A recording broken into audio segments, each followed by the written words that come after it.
Welcome to a perfect game. Technical play is needed for success, and if you play your cards right, you too can play a perfect game. Now if you want to improve at the game, get your first invite or top up a mirror event, hitting that subscribe button is the first step. I'm going to be showing you guys a new format, Spright mirror match. My very first time testing the deck, so let's get into it.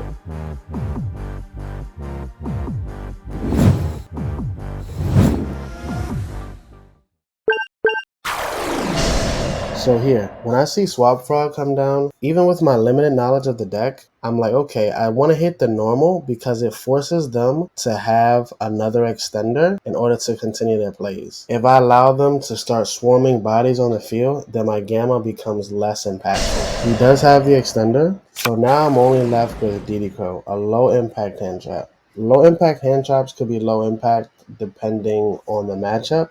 And this matchup is definitely a low impact hand trap, but it does have application. And when you have these low impact hand traps, you really want to use them to their utmost effectiveness. So I really want to use it when my opponent is committing to a play, like maybe a Spright Elf or maybe a Rodent Tone and Bandit swap. And that allows me to punish them the most and hope that that gets me there.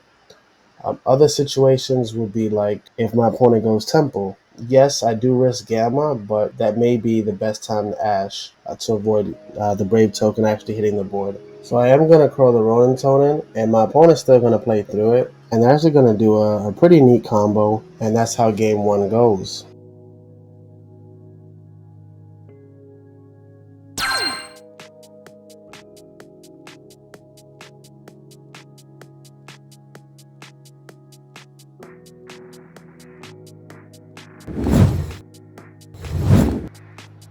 So my mindset here, my hand is full combo with Spright starter and one of the best pseudo starters in Spright Blue. I want to play this as safe as possible because I have the summon limit in hand to impede whatever they're trying to do on their turn. The reason why I cross out this is obviously because I need a body to play. This also tells me that if my opponent chooses to Ash starter, especially knowing that Gamma's in the format, their hand could potentially be either really strong or really weak. So this is going back to what I said earlier, which is about those low impact hand traps and trying to get as much value as possible. So if your opponent is activating Spright starter, that's a good Ash moment. If your opponent is utilizing blue or utilizing jet, that's a potential good Ash moment. Or if they're trying to access their deck with gigantic Spright, those are the best times to utilize your Ash. Let's actually take a peek at our opponent's hand and see if their hand's on the weaker side in terms of hand traps or it's on the stronger side. So our opponent actually had many hand traps. Oh, so with this type of hand, this is actually insane. So when I actually get to jet, my thought process here is again just to play caveman Yu-Gi-Oh! Simple as possible. I don't search starters. Probably correct maybe to get the starters because I had this summon limit, but I'm actually going to get smashers. And I just want to play safe, especially with the talents. So when I look at my opponent's hand and I see they have many hand traps, I'm like, okay, gigantic Spright is not resolving here. I have two cards that is going to really shut down my opponent's play, and that's what's going to allow me to win the game. Also, they have no engine, so it is obvious that as long as I can put up any type of board presence, then I'll be fine here. So I do take the Gamma out of their hand. I'll just search red. I'll get cherries on Gigantic Elf. I'm not sure what was correct there. I don't really think it mattered, but that was the game.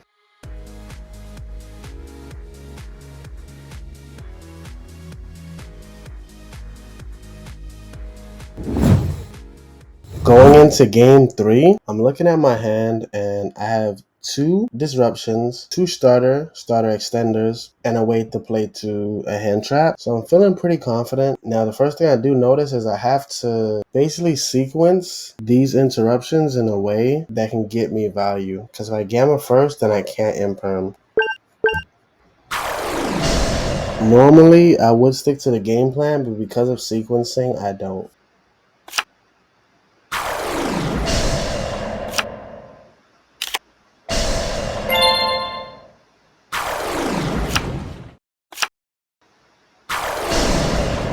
When you're choosing your hand trap lineup, this is something you do have to think about, especially going against a crafty deck like Spright.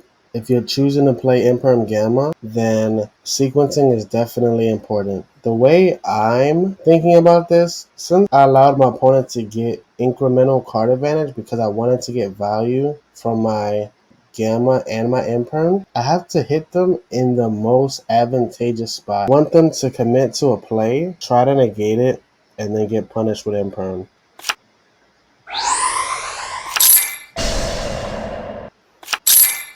So I'm able to set my opponent up for ashing the Gamma and then imperming the Spright. And that's actually really good for me because a bad spot actually turned into a really great spot by holding. Because now, even though my opponent has the starter, I'm able to hold Gamma for their next point of interaction. Maybe an elf, maybe a potential sender that gets them back swap. Gamma is also just something that as a Spright players you definitely have to be thinking about, especially game 2 and 3. Are you going to summon Diva and activate effect, knowing that Gamma could be pretty crucial on your summon? Here I'm going to imperm the blue. I don't want my opponent to get access to red and just be able to put more bodies. I really want to simplify the game state as much as possible.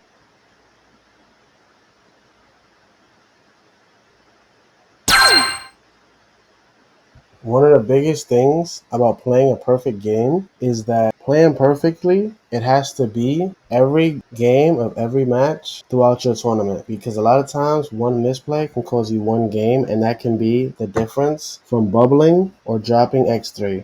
And one of the biggest things, assess the game state. Read every card if unfamiliar and make a plan to your worst case scenario and put yourself in the best case scenario. Here, you're going to see me having little experience with the deck at the time and not realizing that Gigantic Spright original attack doubles to 3200 because he has a Link 2 attached. I get punished for that.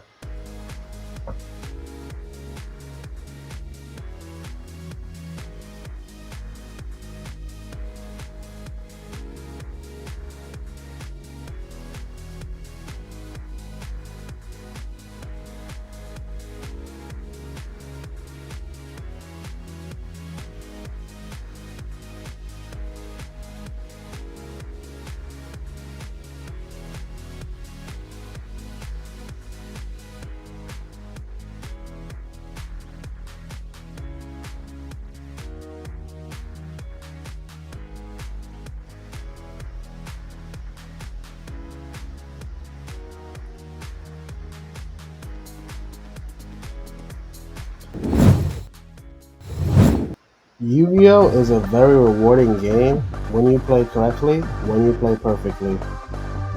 And this was another example of how highlights and lowlights, these small interactions, can really determine your fate. Don't forget to comment down below how you might have played this out, as well as join the Discord to talk theory, playtest, and grow within the community. So when you're playing in your next tournament, you can play perfectly. Stand your ground.